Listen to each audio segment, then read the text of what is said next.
If you're talking to someone, always have a witness. People are going to say that they did not say what you're writing down that they said. They're going to say that you maybe badgered them or maybe you threatened them. Polygraph people if you're allowed to. Have a person, if they're going to make a confession, let the person write it out, and everyone who's in the room to sign it. The suspect and the witness and yourself. The suspect definitely should sign it. If they don't, in prosecution that looks favorable, and again with the approval of your management, you can call police. And never accept payment for stolen property in lieu of filing charges. Again, that could be a legal issue. Juveniles, careful with juveniles.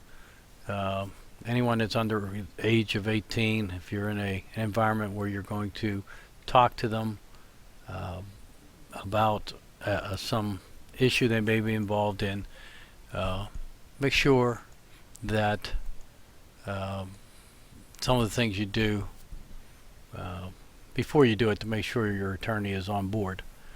Prosecution, should you do it? It's not clear-cut in every case whether you prosecute or not. It depends on the environment that you work in. Will it be a deterrent for others? Will it hurt the morale more of a company? But whichever course you decide to do, just make sure it is consistent. Access control. What that is, if you're not aware, it regulates people, vehicles, and items during movement into, out of, and within a building or facility.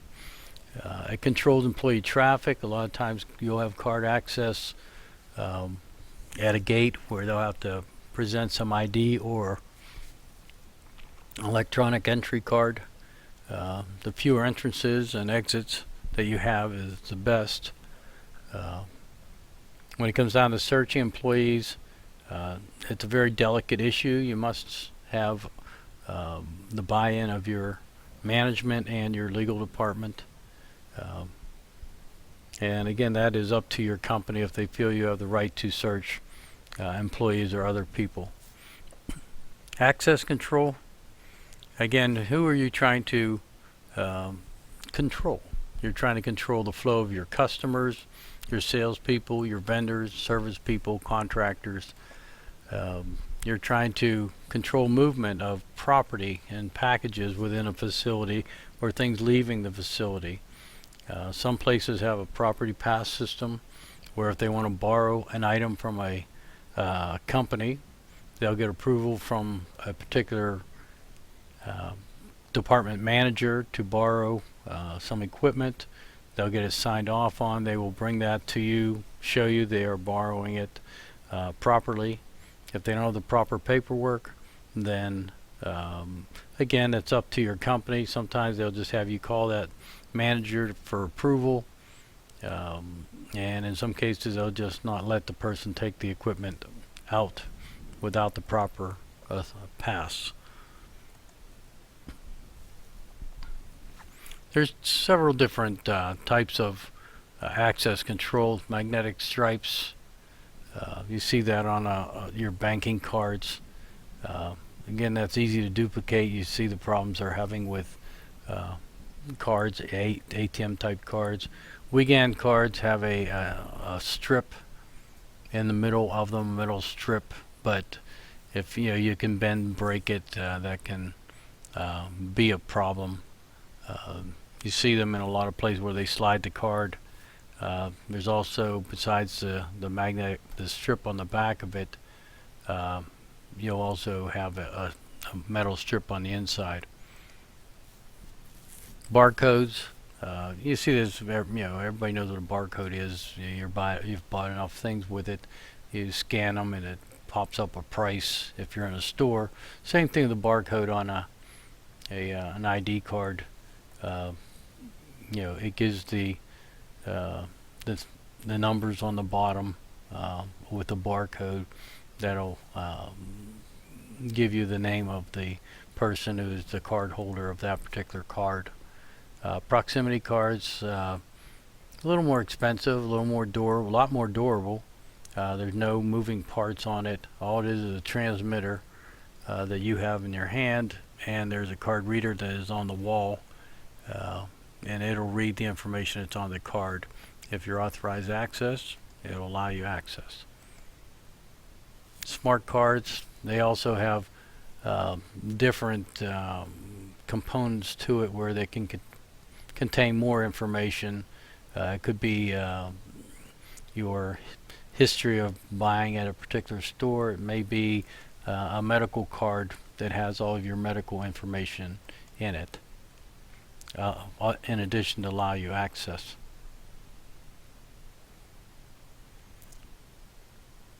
Biometric security systems, many different types of biometrics. Your fingerprint, you've seen places where you can't go unless you put your fingerprint in. Maybe your whole hand. It could be an iris from your eye, the retina. Could be voice recognition, writing sample, or facial recognition. These are more elaborate, more high secure, for more high secure areas. And again, what comes with that is a much higher cost. Locks and keys, nothing is for sure, but they hinder unauthorized access, and they are considered a delaying device. They're rated normally by the time it takes to defeat a particular device. What's shown here is a deadbolt. The throw of the deadbolt usually determines how far it goes into the other door, the throw part. Generally, they recommend an inch of deadbolt. If it's shorter than that, probably ineffective. If it's longer than that, and if it's heavy duty, it may be better and delay the person a lot more. Things you got to think about with locks and keys if you're in a facility is the fact of the ADA, being the Americans with Disabilities Act. You've got to look at that and see if you comply with theirs. As you see here, lever lock replaced doorknobs several years ago so that the handicapped can get to that. Hardware that's out there, you wouldn't think a door has this many parts, but there are so many things. How you can attack these a particular door, several different ways. You can see here with knives and pry bars and peeling the jamb, which is the side of the door, the jamb part. Saw the bolt. You can pull the cylinder out. There's a lot of ways to get through it. They can look fancy, but they can be attacked. Particular question that's in your book: employees quit, were laid off, or fired. Many keys were not returned. Concern is being expressed by the remaining employees about their safety. What would you do? Replace all the locks? To replace the key, meaning the critical areas first? Difficult question. It's something that again you may face, and if you stay in the career in security and loss prevention. Intrusion detection. There's many different types of intrusion detection systems, but for our purpose, really intrusion, they only detect and report an alarm. They don't stop or apprehend anybody. You know, there may be things that are on the fence that are sensors, under the ground sensors. A lot of prisons use those under the between two sets of fences. They'll have buried sensors. So if someone scales a fence and jumps and goes across another area, thinking they're going to escape, alarms will be going off during their attempt.